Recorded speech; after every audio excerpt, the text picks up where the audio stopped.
Paz de Cristo, hermanos. Amén. Bueno, vamos a seguir con el orden de este servicio, mis hermanos, como siempre, y a pasar a meditar en la palabra de Dios. Y vamos al contexto que tenemos anotado ahí en el pizarrón, Eclesiastés capítulo 3.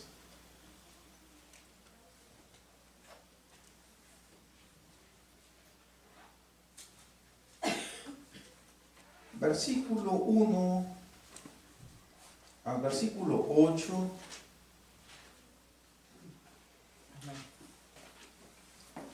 Dice así la santa palabra de Dios. Síganme con su vista. Todo tiene su tiempo, y todo lo que se quiere debajo del cielo tiene su hora. Tiempo de nacer y tiempo de morir.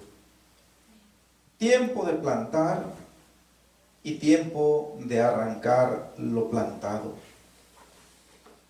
Tiempo de matar y tiempo de curar. Tiempo de destruir y tiempo de edificar. Tiempo de llorar y tiempo de reír. Tiempo de endechar y tiempo de bailar. Tiempo de esparcir piedras y tiempo de juntar piedras. Tiempo de abrazar y tiempo de abstenerse de abrazar. Tiempo de buscar y tiempo de perder. Tiempo de guardar y tiempo de desechar. Tiempo de romper y tiempo de coser. Tiempo de callar y tiempo de hablar. Tiempo de amar y tiempo de aborrecer. Tiempo de guerra y tiempo de paz. Amén, hermanos. Antes de considerar el consejo de la palabra de Dios, si gustan, cierren sus ojos, vamos orando. Bendito Jesús, Señor, con temor de Dios y con suma reverencia, estamos aquí presentes hoy. Por tu gracia misericordiosa que nos concede, Señor, congregarnos como iglesia y como consecuencia poder venir a ti, Señor. Padre, en este santuario terrenal que tú nos concedes por algún tiempo, para buscar el resplandor de tu rostro, para suplicar misericordia, para suplicar perdón, para suplicar restauración, como lo hacemos, Señor, en este momento. Dios mío, para suplicarte que perdones nuestro pecado con que te hemos ofendido en este día, Señor, que nos limpies, que nos purifiques, que nos santifiques, Señor, para que nuestra presencia sea grata delante de ti. Santo Cordero, suplicamos que nos ilumines, que abras nuestro entendimiento para comprender, para discernir correctamente tu palabra, para discernir correctamente tus propósitos en nuestras vidas. Señor, para honrarte con nuestra manera de vivir. Señor, para testificarle a otros de tu grandeza. Oh Dios eterno, unge, Señor, este vaso de barro que se dispone a predicar tu palabra. Señor, siendo todo el mérito para ti, mi Rey, fluye tú desde lo alto. Y a través, Señor, de este vaso de barro, llega a nuestros corazones a los cambios. Ayúdanos, Señor, a hacer esos cambios que tú estás requiriendo en nuestras vidas hoy, para honra y alabanza tuya, en el nombre bendito de Jesús de Nazaret. Señor, compénsales a cada uno de mis hermanos, Señor, el esfuerzo que en mayor o menor grado han hecho para estar aquí presentes, en el nombre glorioso de Jesús de Nazaret. Amén. Amén.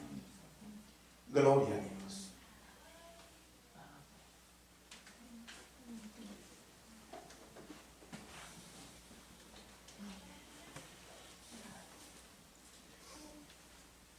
Todo tiene su tiempo. De alguna manera, lo que nuestro predicador nos ha venido diciendo en los 2 capítulos que hemos visto anteriormente, ahora nos está diciendo que cada uno de esos acontecimientos que expresa implícitamente nos ha mencionado, van a llegar en su debido tiempo a nuestra vida. Todos tienen su turno. Todos tienen su orden en los propósitos de Dios. Lo que nos está diciendo aquí también es que estos acontecimientos que acabamos de ver y que todos, sin faltar uno solo de ellos, se experimentan en la vida de todas las criaturas de Dios, pero de una manera muy especial lo estamos viendo en el ser humano. Gloria a Dios. Nos está diciendo aquí de una manera expresa también, de una manera clara, es que en nuestra vida, como en la vida de todo ser humano, va a haber acontecimientos de éxito, va a haber acontecimientos de victoria, va a haber acontecimientos de prosperidad, pero también va a haber situaciones de adversidad, va a haber acontecimientos de dolor, de aflicción, y que nosotros tenemos que confrontar cada uno de esos acontecimientos con la vida de fe, para poder que en el debido orden en que vayan llegando, nosotros saquemos el debido provecho que Dios tiene para nosotros mediante ellos. ¿Sí?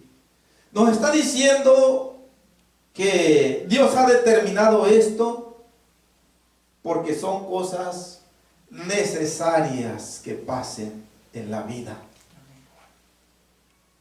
Una vida llena de puros éxitos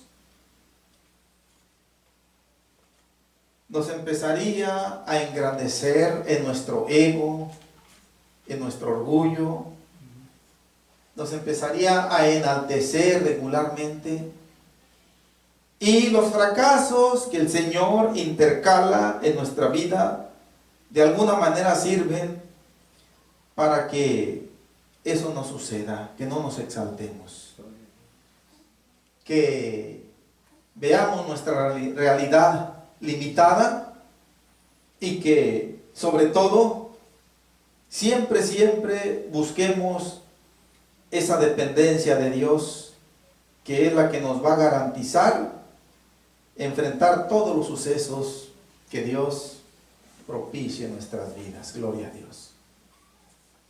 Hermanos, antes de ver en detalle cada uno de estos versículos con sus respectivos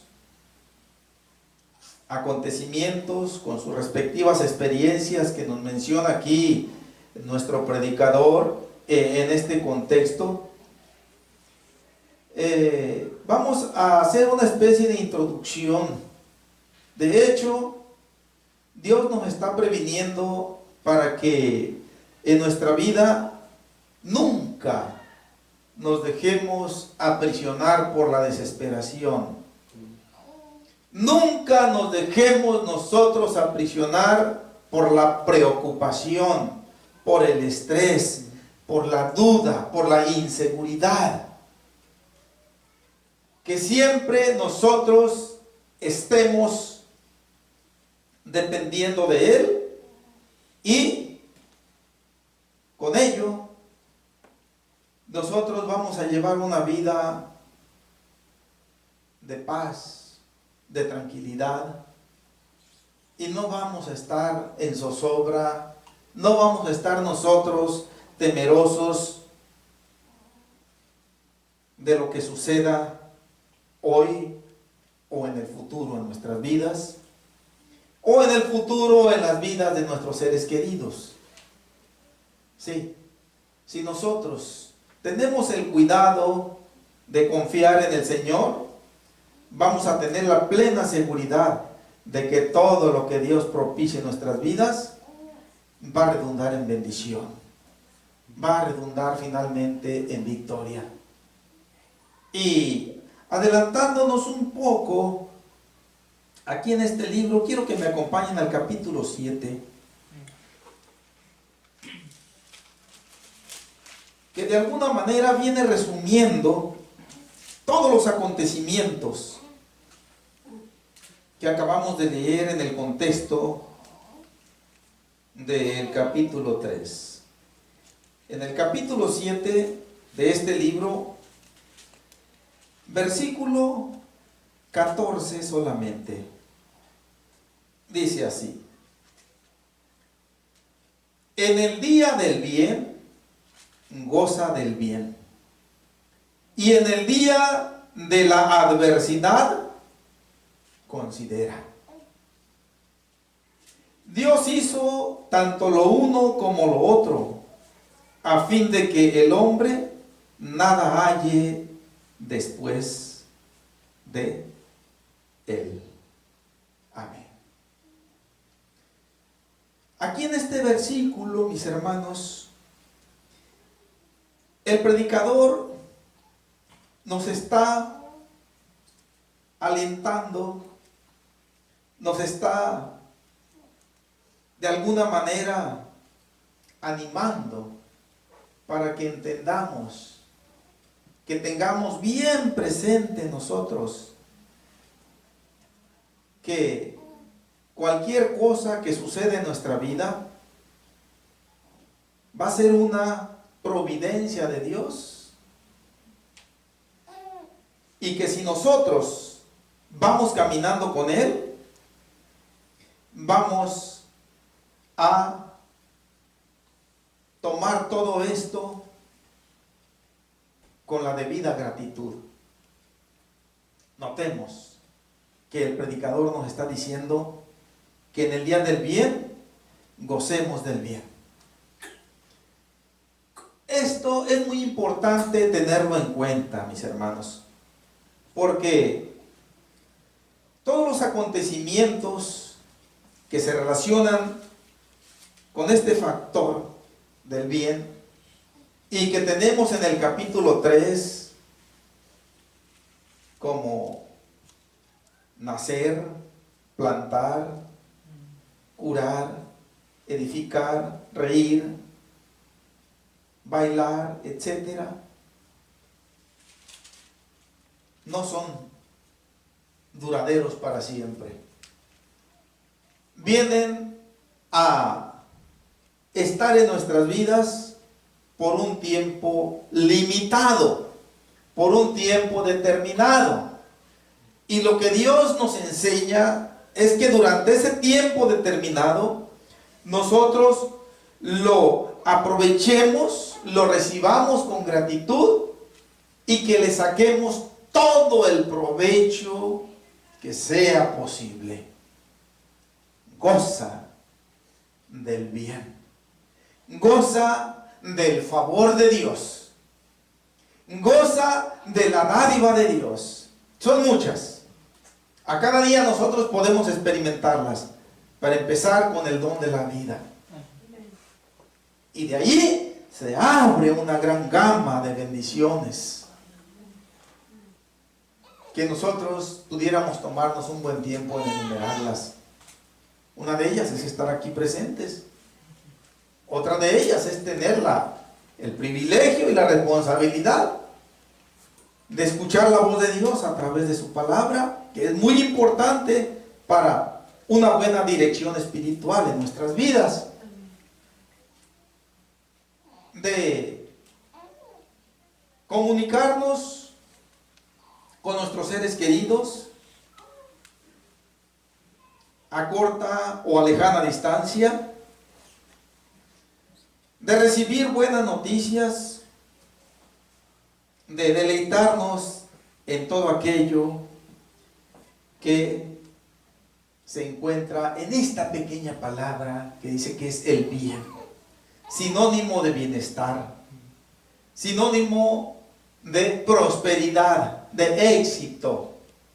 Pero en la siguiente expresión, el predicador nos muestra la otra cara de la moneda de la vida. Dice, y en el día de la adversidad, aquí ya no dice goza de la adversidad. Esto es muy importante considerarlo. ¿Por qué? Porque, hermanos, la experiencia de la vida nos ha enseñado y nos va a seguir enseñando que cuando nos suceden a nosotros o le suceden a nuestros seres queridos acontecimientos que conllevan aflicción, que conllevan dolor, regularmente no producen gozo. Alguien pudiera decir, hermano, pero es que el cristiano tiene que experimentar gozo en todo. ¿Sí? Y de alguna manera esto nos va a producir gozo, pero en su debido momento. Pero por lo pronto, cuando se hace presente la adversidad, ¿adversidad qué significa? Todo aquello que sucede en nuestras vidas. Pueden ser diferentes acontecimientos, pero todos van a tener en común lo siguiente: que nos van a afligir, que nos van a hacer llorar inclusive, física y espiritualmente, que nos van a hacer poner un semblante que va a reflejar todo menos alegría, menos gozo. Va a reflejar tristeza como mínimo, va a reflejar dolor. Y cuando dice aquí el Señor a través de nuestro predicador, en el día de la adversidad, considera, en lugar de decirnos lo que dijo anteriormente, goza del bien, en lugar de decirnos goza de la adversidad, dice considera. Esta palabra es muy significativa. Considera quiere decir, sé sabio para entender, para recibir eso que te está sucediendo, eso que me está sucediendo. ¿Por qué? Porque lo más común, hermanos, es que cuando a una persona, principalmente cuando no es alguien que está comprometido con el Señor,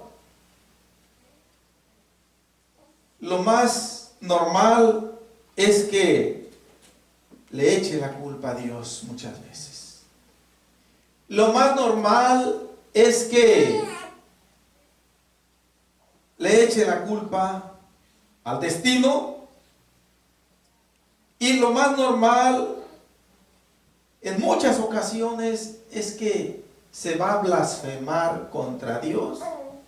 Y como nos dijo el libro de Job, se le va a atribuir despropósito a Dios. Y el Señor no quiere que en su pueblo haya este tipo de reacciones, bajo ningún pretexto. Sí. Recuerdo, mis hermanos, que cuando Jacob, uno de los, José tiene relación con Jacob. Jacob fue padre de José. Uno de los hijos menores de Jacob, no el menor, pero sí uno de los menores, tuvo algunos sueños. Y todos sus sueños eran de parte de Dios con un mensaje para sus hermanos y para su papá principalmente. Sí. Pero uno de esos sueños que él tuvo le llenó de gozo, de motivación, y llegó con su papá y con sus hermanos y les dijo: he tenido un sueño. Yo soñaba que el sol, la luna y 11 estrellas, dice, venían y se inclinaban a mí. Y todos sus hermanos, dice que se enojaron contra él. Y su papá, de alguna manera, se molestó también, Jacob, y lo reprendió y le dijo: ¿qué clase de sueños son estos que sueñas, pues?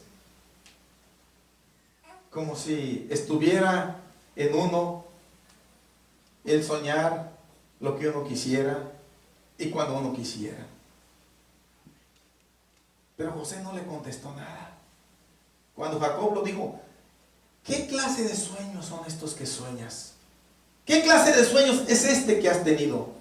Como diciéndole: ya no sueñes esas cosas. Pero José, como todo un hijo respetuoso, no le respondió nada. Pero dice la Escritura que Jacob meditaba en ese sueño.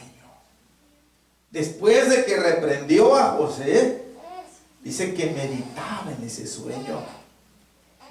Meditar es algo que se equivale a esta palabra considerar.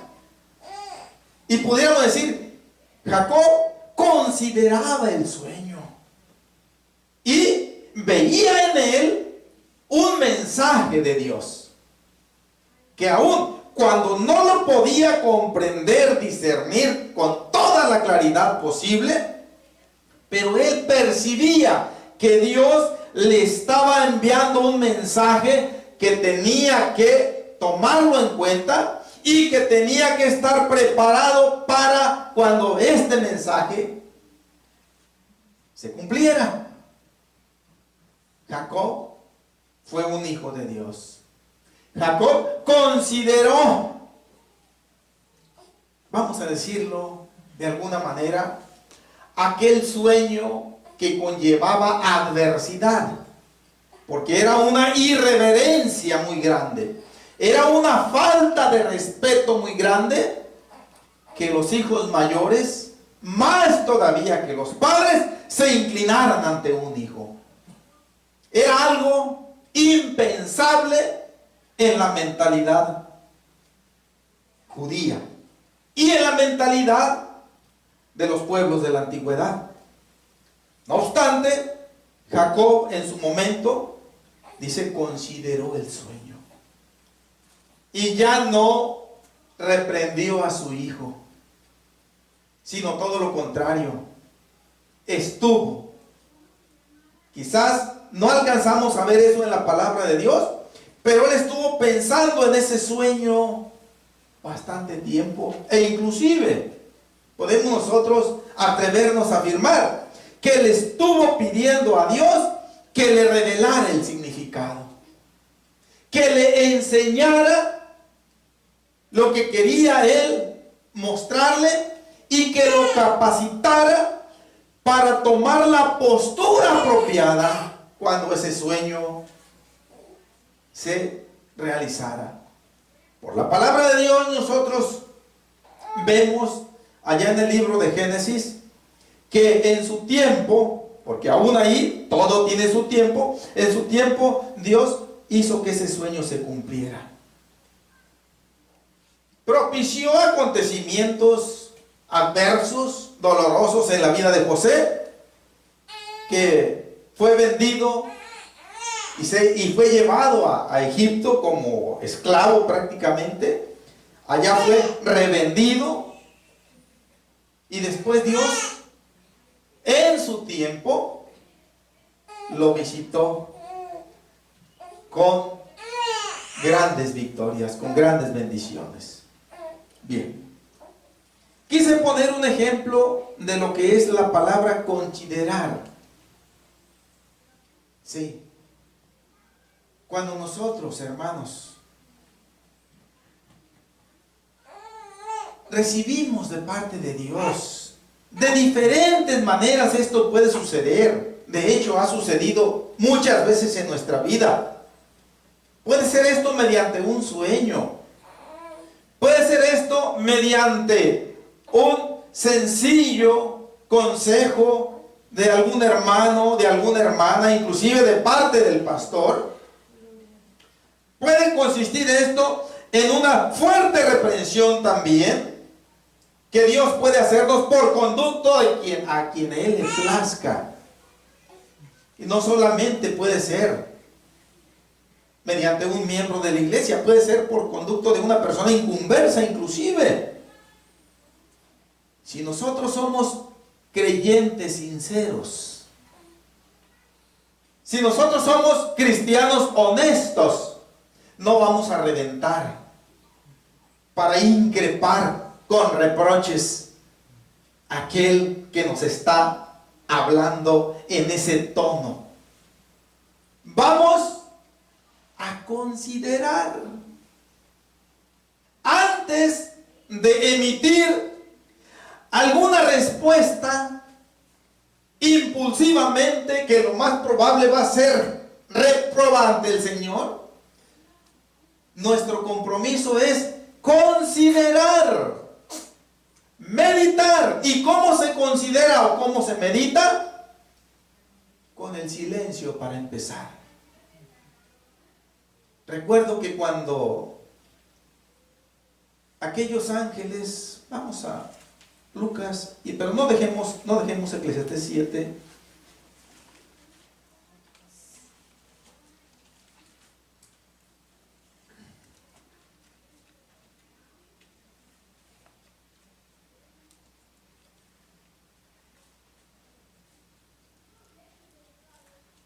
Lucas capítulo 2.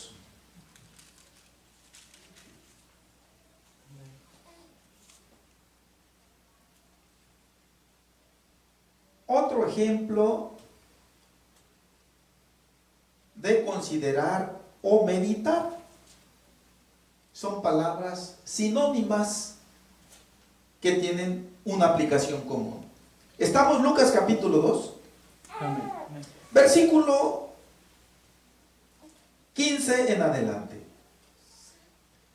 Sucedió que cuando los ángeles se fueron de ellos al cielo, los pastores se dijeron unos a otros: pasemos pues hasta Belén y veamos esto que ha sucedido y que el Señor nos ha manifestado.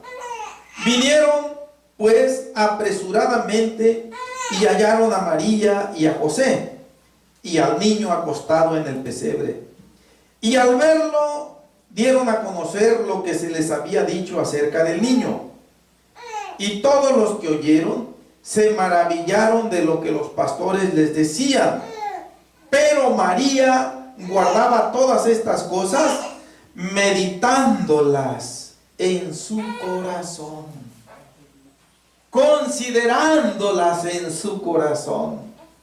Esto quiere decir, ¿y cómo María manifestó esta reacción considerativa de meditar esas cosas que escuchaba de aquellos pastores lo que le dijeron, porque nos dice aquí, en el versículo 18, y todos los que oyeron se maravillaron de todo, de lo que los pastores les decían. Pues nosotros, hermanos, si leemos los versículos anteriores, lo que los pastores les estaban diciendo es que Dios ya les había hablado a ellos y les había mandado ángeles del cielo, y esos ángeles les habían transmitido un mensaje, les habían dicho: miren, hoy ha nacido en la ciudad de David un Salvador, que es Cristo el Señor. Él nació en un pesebre. Y ustedes van a ir a la ciudad y van a ir a donde está ahí y lo van a encontrar ahí acostado. Va a estar José, su papá, va a estar María, su mamá. Dice, pero ese niño es el que va a salvar a Israel, a su pueblo, de su pecado. Él es el Salvador, profetizado en el Viejo Testamento. Como diciéndoles, ustedes son afortunados de que van a poder ver, van a ser uno de los primeros seres humanos en ver físicamente al Redentor de este mundo. Y todo ello los pastores llegaron y al verlo les estaban diciendo: todo esto se nos dijo. Ahora, ¿por qué María meditaba estas cosas en su corazón?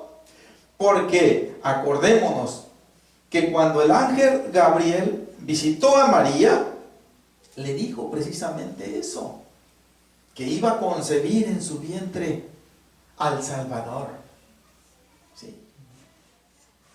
Y María ya había recibido de parte de Dios esta noticia. Ahora, lo que estaba escuchando era una confirmación más de que aquello era una grande realidad. Pero María se contuvo y solamente guardó esas cosas. Se gozó internamente escuchando todo aquello que Dios declaraba acerca del Salvador. Volvamos a Eclesiastés capítulo 7, mis hermanos. Les dije que tratáramos de conservarlo ahí, el pasaje bíblico. Vimos prácticamente la primera mitad del versículo 14. En el día del bien, goza del bien. Y en el día de la adversidad, considera. Aquí están incluidos todos los acontecimientos narrados en el capítulo 3, versículo 1 al versículo 8. No están mencionados expresamente, pero cuando dice en el día del bien, está contemplando todos aquellos sucesos que traen gozo, alegría, prosperidad, éxito, victoria. Y cuando dice, y en el día de la adversidad, que es una manera de decir, en el día del mal, en el día de la aflicción, en el día del dolor, ahí están incluidos todos los acontecimientos que leímos también en el capítulo 3 y que conllevan dolor, sufrimiento, aflicción, amargura, desesperos, llanto y todo aquello que está relacionado con el sufrimiento físico y, por qué no decirlo, también espiritual. Bien, ahí están incluidos los dos extremos de que nos habla el capítulo 3. Ahora vamos a considerar la segunda mitad de este versículo 14 del capítulo 7 donde nos encontramos, que dice: Dios hizo tanto lo uno como lo otro. En otras palabras, Dios hizo tanto el bien como la adversidad. Y no solamente las hizo, sino que también las estuvo moviendo, las estuvo circulando sobre la faz de la tierra. Vamos a usar esta figura ilustrativa así. Y en su momento estuvo permitiendo que quedaran asentadas por un tiempo determinado en nuestras vidas. Y nosotros sabemos, mis hermanos, que todo lo que Dios hace y permite, principalmente en la vida de su pueblo, es para bien. Y que si nosotros estamos debidamente apercibidos de esto, vamos a sacarle el mayor provecho posible cuando se trate del bien, del gozo, de la paz, y también cuando se trate de la adversidad. ¿Por qué? Porque ya estamos en el entendido de que Dios quiere bendecirnos también. Quizás no vamos a tener nosotros, y de hecho esto es así, no vamos a tener la misma reacción ante los acontecimientos que producen gozo, que producen alegría, ante los acontecimientos contrarios. Obviamente que esto es una experiencia que nosotros tenemos. Y esto lo hemos nosotros experimentado una y mil veces en la vida. Yo les he dicho que si el Señor nos concediera ver el semblante de nuestra cara a través de todo el tiempo que nos ha concedido vivir, inclusive desde que salimos del vientre de nuestra madre, vamos a quedar horrorizados a veces de ver la cara que ponemos ante diversas circunstancias de la vida. Para empezar, cuando se nos va un ser querido. Para empezar, cuando físicamente estamos sufriendo por alguna enfermedad, por algún accidente, por algún golpe repentino, por alguna torcedura, por algún calambre, por algún ataque al corazón. Hermanos, hay veces que llegan piquetitos por ahí y nos ponemos más serios que un embargo. Y todos esos semblantes, todas esas facetas de nuestro rostro van a evidenciar la verdad de lo que nos está diciendo aquí el predicador. Pero vamos nosotros a concientizar que Dios lo hizo y lo está permitiendo porque quiere de alguna manera llamar nuestra atención para que nos controlemos un poco, para que entremos en razón y para que caminemos humildemente con Él. Eso es lo que Dios finalmente persigue con todo lo que propicia en nuestras vidas. A fin, parte final del versículo 14, a fin de que el hombre nada halle después de él. Lo que podemos nosotros vislumbrar en esta última expresión, hermanos, entre otras cosas, ya que la palabra de Dios es tan profunda, pero una de las cosas que Dios quiere enseñarnos aquí es que nosotros, más de lo que Dios nos enseña, no tenemos por qué tratar de escarbarle más allá. Basta y sobra con lo que Dios nos revela para conducirnos en esta vida ordenada y obedientemente ante el Señor. Puedo decirlo con otras palabras. Nosotros no procuremos saber cuál es el desenlace final, principalmente de los acontecimientos adversos. No. Lo que sí nosotros podemos ver es que son temporales. Nosotros nos gozamos cuando vemos el desenlace, por ejemplo, de lo que fue la vida de José, que ya platicábamos. Él fue vendido por sus hermanos a unos comerciantes, lo compraron, se lo llevaron a Egipto, allá fue vendido al capitán de Faraón. Nosotros sabemos cuál fue el desenlace, que finalmente fue el segundo señor de Egipto. Después de Faraón, él era el señor de Egipto, terrenalmente hablando. Pero él no sabía qué iba a suceder. Nosotros ya lo sabemos porque ya leímos una y otra vez el pasaje bíblico, pero José no lo sabía.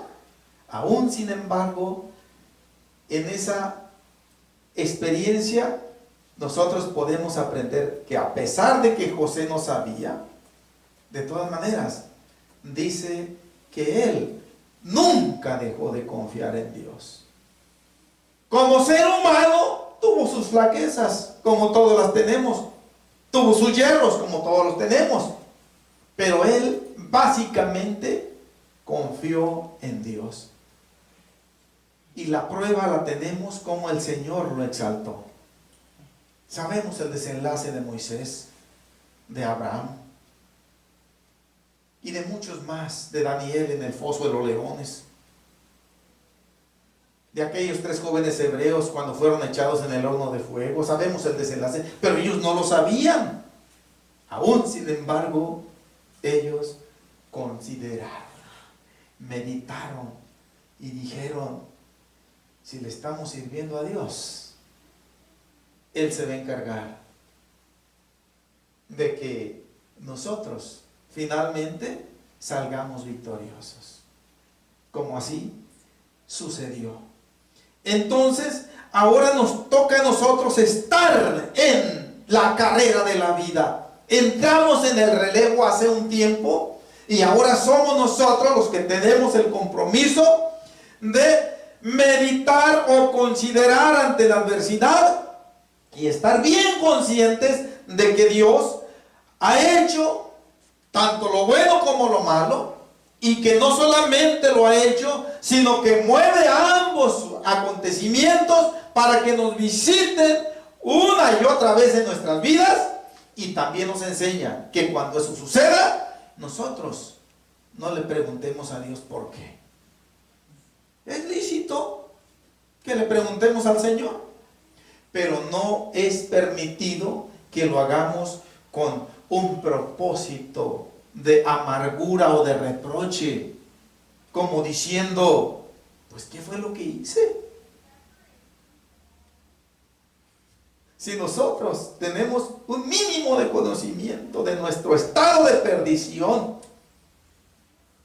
y de la gloria de Dios, no vamos a decir nunca eso. Vamos a decir: el Señor no me está pagando conforme a mi conducta, a mi proceder. Gracias, Señor Jesús. Vamos a Job, hermanos. Antes de terminar la introducción, vamos a ver un ejemplo muy claro y creo que nos va a servir bastante, aunque ya lo hemos visto en otras ocasiones. Job capítulo 2.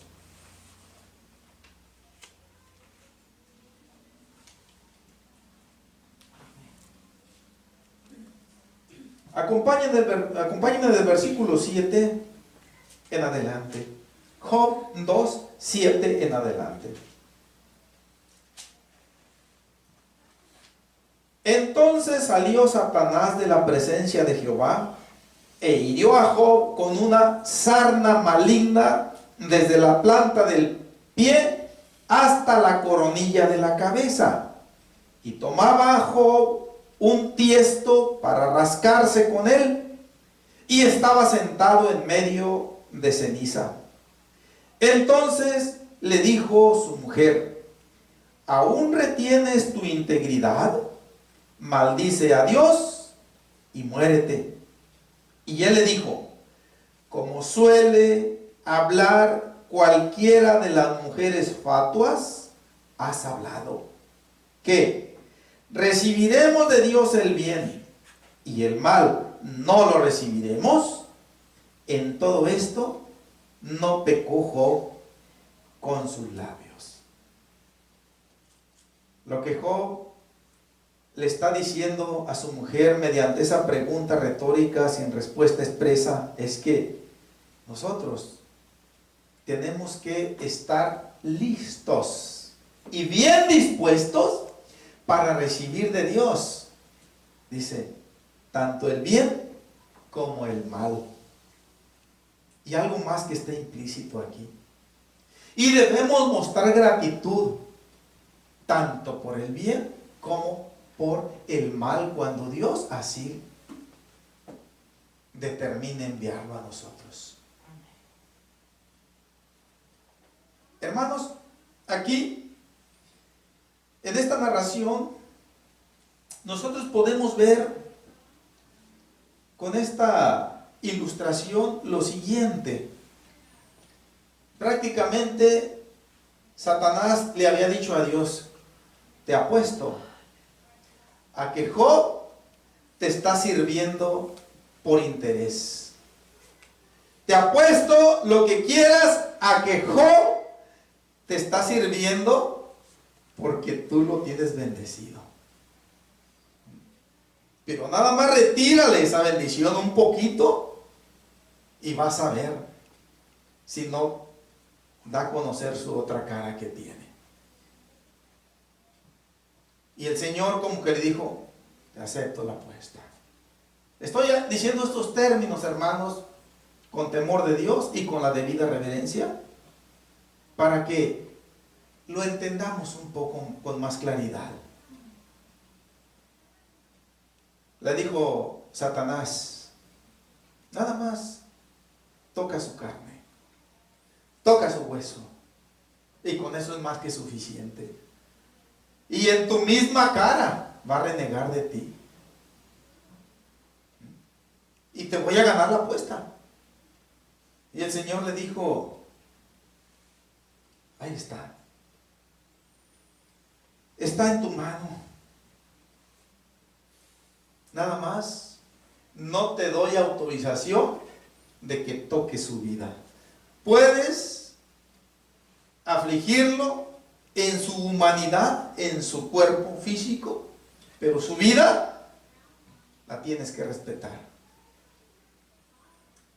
Y nosotros vimos en el inicio del contexto cómo sale Satanás inmediatamente, es su especialidad, hacer sufrir a la gente y finalmente matarlos. Dice que lo hirió con una sarna maligna, una enfermedad en la piel. Una enfermedad que en el lenguaje hebreo aquí equivalen a llagas purulentas, infectadas y que eyectan una supuración o lo que nosotros conocemos como la pus. Prácticamente en todo su cuerpo, lo está diciendo, desde la planta del pie hasta la coronilla de la cabeza. Todo era infección en Job. Y Satanás lo que pretendía aquí, mis hermanos, era una vez más que se repitiera lo que tanto éxito le trajo allá en el huerto del Edén con Adán y con Eva, que consistía en socavar, en disolver la fe que Job tenía en el Señor. ¿Sí? Que desconfiara de la fidelidad y de la providencia de Dios. Eso es lo que Satanás perseguía con esto que estaba haciendo. Job se mantuvo hasta aquí, hasta estos sucesos adversos. Nosotros podemos presumir fundadamente de que en la vida de Job todo era prosperidad, todo era éxito. Pero al llegarle la aflicción, porque aún aquí tuvo su tiempo en la vida de Job. Yo por eso les dije, mis hermanos, en todos los seres humanos no hay excepción. Todos estos acontecimientos se experimentan, se llevan a cabo. Bien. Y aquí tenemos que en aquel santo varón, aquí es una de las ocasiones en que yo me atrevo a decir de un ser humano, este fue todo un varón de Dios también, Job. Pues él no fue la excepción. Ante esta enfermedad maloliente, infecciosa, prácticamente Job estaba hecho una piltrafa humana. Dice que él de alguna manera buscaba algún refrigerio, si se puede usar esta palabra, buscaba de alguna manera algún alivio. Se sentó en ceniza y se rascaba con un tiesto. Un tiesto, el tiesto tiene diferentes significados dependiendo de a qué se está refiriendo. Un tiesto puede ser un pequeño recipiente casi cónico que va de menor a mayor y que sirve regularmente, por ejemplo, por las macetas, los maceteros. Ese es un tiesto. No es común en nuestro lenguaje aquí usar, pero eso es un tiesto. Pero aquí un tiesto, a lo que se refiere el versículo 8, es un pedazo de vasija de barro que se quebra. Yo lo conocí, lo conozco en mi tiempo, en mi vida, como un tepalcate. Y eso también sirve para rascarse uno, la comezón. Pues eso es lo que Job hacía, se rascaba. Pero dice que estaba sentado en ceniza. Ahora aquí miren, aquí hay acontecimientos en donde el escritor es una de las muchas porciones bíblicas en donde no entra en detalle. Nosotros cuando decimos, y estaba sentado en medio de ceniza, obviamente que la ceniza es lo que queda de una fogata. Y nosotros, pues, podemos suponer de que Job tal vez encendió una fogata en el patio de su casa, y ya que quedaban las puras cenizas, ya que se enfriaban aquellas cenizas, él iba y se sentaba ahí en medio y ahí encontraba algún alivio rascándose.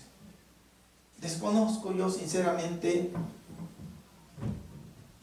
por qué se elegía este modo de encontrar alguna panacea, algún alivio, pero me imagino que algún efecto medicinal tenían las cenizas. Pero a donde yo quiero ir, mis hermanos, es a lo que nos muestra la historia, a lo que nos dice inclusive la palabra de Dios. Esto prácticamente, sarna maligna, venía siendo como una especie de lepra. La palabra maligna quiere decir que era algo contagioso, pero también quiere decir algo mortal. Como cuando dicen, tiene un tumor maligno. Es para ponerse seria la cosa ahí. Pero cuando le dicen a la persona, es un tumor que no es maligno, es benigno. Quiere decir que operándose y ahí se acaba el problema. Pero cuando es maligno, conlleva el riesgo de que sea mortal. Pues esto es lo que nos dice la palabra sarna maligna, sarna mortal, enfermedad mortal, aparte de contagiosa. Por lo tanto, en el tiempo antiguo, a una persona que estaba con este tipo de enfermedad, se le excluía de la sociedad. Y donde podía encontrar este tipo de cenizas, prácticamente era en los basureros municipales. Ya cuando la quemazón avanzaba, iban quedando las cenizas. Bueno, no nos lo dice expresamente, podemos presumirlo solamente, pero lo que nos está diciendo aquí es que la condición de Job en ese momento, mis hermanos, era muy adversa, era muy tribulada, era muy dolorosa. Y son estos momentos especiales en la vida en donde se deciden las grandes victorias y las grandes derrotas en lo espiritual. Son los momentos que más aprovecha Satanás para amargar la vida de las personas, para que blasfemen inclusive contra Dios, como diciéndoles: así es como Dios te ama y te cuida y te protege. ¿Sí? Cuando Satanás nos llegue a decir eso, hay que decirle: sí, así me ama Dios y así me cuida. Así cuidó a Lázaro, aquel de Lucas 16, y lo cuidó hasta las últimas consecuencias, tan así que cuando murió se lo llevaron los ángeles al cielo. Y aquí le llegaba Satanás indudablemente, de alguna manera, para empezar con pensamientos: ¿qué hice para que Dios permitiera esto en mi vida? Dios ya no me ama, Dios ya me desechó, ya no le intereso, no tiene caso vivir. Sí. Ahora, una cosa, a estas alturas, hermanos, ya habían muerto sus hijos y sus hijas, ya habían muerto sus ganados, sus asnos, sus camellos, sus criados, excepto por ahí 1, 2 o 3 que le quedaron nada más para que corriera a darle las fatídicas noticias. Pero prácticamente Job se había quedado sin familia y sin patrimonio. La única familia que le había quedado era su esposa. Y Satanás tenía de parte de Dios prácticamente el poder para también habérsela llevado entre las patas. Así como ocasionó la muerte de los hijos y de las hijas de Job, también pudo haberlo ocasionado en su esposa. Pues, ¿cuál problema? Tenía de parte de Dios todo el permiso, nada más su vida no la toques, le dijo. Pero aquí empezamos a comprender de alguna manera por qué no le quitó la vida a la mujer de Job. Es que la quería usar para sus malignos propósitos. Como diciendo comúnmente, vulgarmente, quería darle el tiro de gracia a Job con su misma mujer.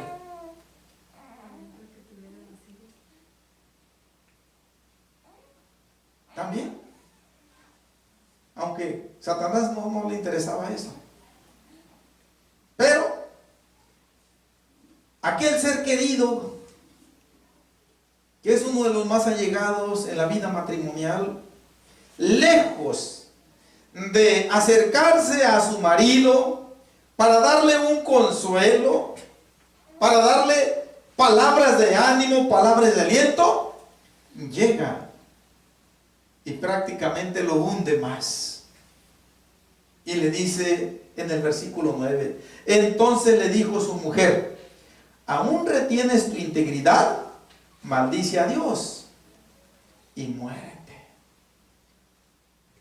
Si Dios no le permitió a Job que tocara su vida, si Dios no le permitió a Satanás que tocara la vida de Job, entonces Satanás quería llevar a cabo eso mediante su misma esposa. Le dice: ¿todavía piensas que eres muy santo? ¿Todavía crees que eres hijo de Dios? ¿Todavía te la crees que Dios te ama? Dice, no, Dios ya no te ama. Dios ya te ha desechado. Pues mira, total, así como Dios te trata, pues total, tú también correspóndele de la misma manera. Hermanos, dice, maldice a Dios y muérete. La maldición a Dios es una blasfemia. Es una de las pocas blasfemias que hay, que no tienen perdón de Dios. Maldecir a Dios es negar a Dios, es negar la fe.